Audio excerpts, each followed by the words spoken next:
Allez, bonjour tout le monde. Alors, je vais essayer de faire une vidéo depuis une auberge de jeunesse où je suis. Mais pour ça, alors, je voulais essayer de faire un partage de double écran. Mhm. Comment on fait? Je vais mettre sur pause. Partager. Côte à côte.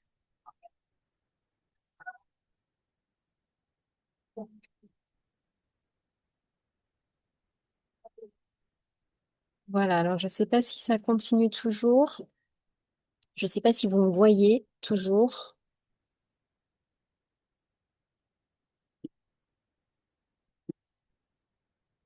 Vous êtes en train de partager un écran et c'était pas celui-là que je voulais faire.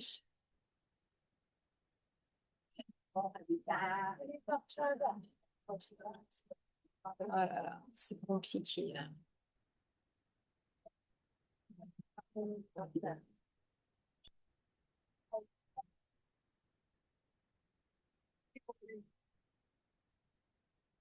Bon, ça y est, je pense que j'ai trouvé. Désolée pour ce cafouillage. Euh, donc, en fait, donc je parle beaucoup du process communication modèle parce que je suis vraiment convaincue que ça va être hyper aidant. Et puis pour déjà toutes les personnes que j'ai accompagnées, ben, c'est une lecture qui est sans appel. Alors là, c'est pour vous montrer le mien, parce que bon, j'ai rien à cacher. Et que je pense que bah, mieux vaut parler aussi de ce qu'on est, de ce qu'on connaît de soi. Donc, quand il y a une restitution d'un profil de personnalité PCM, il y a une restitution, alors plus détaillée, bien sûr, et il y a une synthèse qui est présentée. Là, je vous montre la synthèse. Donc déjà, on va obtenir ce graphe-là, ce graphe qui va montrer justement quelle est notre base, quelles sont nos phases, si on a des phases vécues et des phases actuelles, et ensuite les différents personnalités que l'on a dans l'ordre avec les quantités d'énergie disponibles. Alors, tout en sachant que les quantités d'énergie disponibles, c'est des quantités disponibles à l'instant T. Ce qui ne changera jamais, c'est notre base. C'est toujours celle-ci. C'est finalement notre qualité intrinsèque, notre personnalité intrinsèque, notre communication, notre style de communication préférentiel. Donc ça, c'est notre base et ce sera toujours comme ça. Toujours, toujours, toujours. Par contre, après, au fur et à mesure de la vie, on peut bien sûr nuancer, mais on reviendra toujours, hein, on dit toujours le naturel revient au galop, et ben c'est ce qui se passe ici. Ensuite, il va y avoir une présentation de la phase. Alors parfois, pour certains, la base et la phase, c'est la même chose. Ensuite, on va expliquer justement lors d'une restitution PCM, euh, qu'est-ce que ça veut dire avoir une base, par exemple, moteur, avoir une phase vécue, avoir une phase actuelle, et les autres aussi. On va ensuite venir expliquer justement quels sont nos besoins psychologiques et quand ils ne sont pas remplis, quelles sont les séquences de stress, donc dit de la phase, si c'est une phase qui est différente de la base, et quels sont les comportements sous stress de la base. Ok. Donc, dans l'ordre, effectivement, quand on va avoir des comportements sous stress, euh, on va, euh, on va d'abord déclencher les séquences de stress de la phase actuelle et après, il peut y avoir les comportements de stress de la base qui peuvent arriver, hein. Mais en fait, ça n'a pas trop d'importance. De toute façon, c'est soit la base, soit la phase. Et ça va mieux nous permettre de comprendre pourquoi on a ce type de réaction. Qu'est-ce qui fait qu'on a ce type de réaction? Et on l'explique en coaching parce que il y a un besoin psychologique ou plusieurs qui n'ont pas été remplis parce que du coup, on a développé un comportement en conséquence, ou alors l'un alimente l'autre. Et on va parler justement qu'est-ce qui se joue comme scénario d'échec. Là, je ne vais pas rentrer dans le détail parce que ça va être bien trop technique.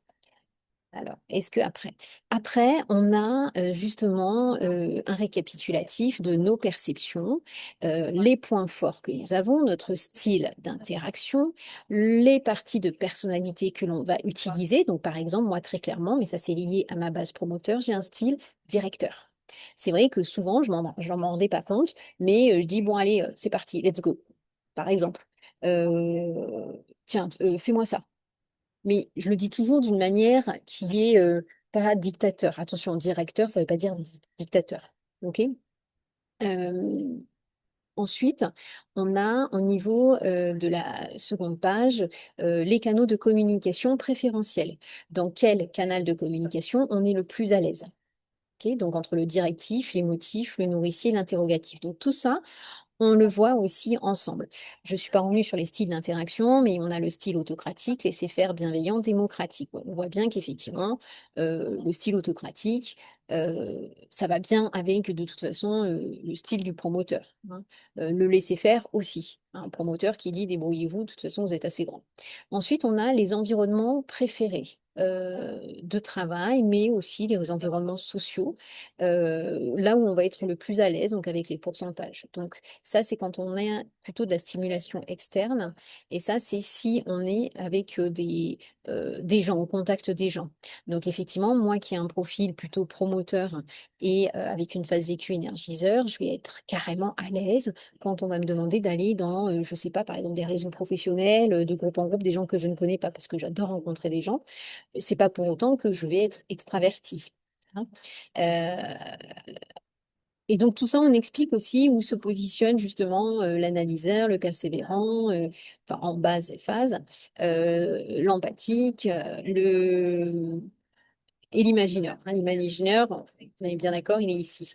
Et ensuite, les besoins psychologiques. Donc le besoin d'excitation, le besoin de contact, la reconnaissance pour la personne et le sensoriel, la reconnaissance pour le travail productif et structuration du temps, donc qui est l'analyseur, reconnaissance pour le travail dévoué, conviction, etc. Euh, Voilà ce qu'on présente. Donc, avant de présenter tout ça, euh, le coach, il va justement poser un certain nombre de questions pour valider le profil. Parce que peut-être que des fois, bon, la personne, elle a peut-être répondu à côté ou quoi, mais ça n'arrive jamais, hein. C'est pour voir aussi la cohérence. C'est pour ça que il faut avoir déjà une compétence de coach pour pouvoir proposer et faire des tests comme ça, PCM. Euh, bon, je vous en dis pas plus, voilà comment ça se passe. Donc, une restitution, ça dure entre 1 heure et quart, ça peut aller jusqu'à 1 heure et demie. C'est quand même beaucoup d'informations. Donc, après, moi, j'envoie le rapport, donc la synthèse et un rapport un peu plus détaillé qui est généré automatiquement par l'outil. Et après, si jamais il y a besoin de creuser sur tel ou tel sujet ou telle croyance, parce que bien évidemment, ça vient mettre en lumière aussi des difficultés ou des scénarios qui se rejouent dans sa vie, que ce soit sa vie professionnelle ou sentimentale. Donc là, on peut après programmer une séance supplémentaire. Voilà, après, c'est en fonction de chaque individu. Il n'y a aucune obligation. Déjà, connaître sa structure de personnalité, c'est déjà la base de la base de la base. Voilà, eh bien écoutez, je vous dis à bientôt et n'hésitez pas à prendre rendez-vous avec le lien en premier commentaire. Au revoir.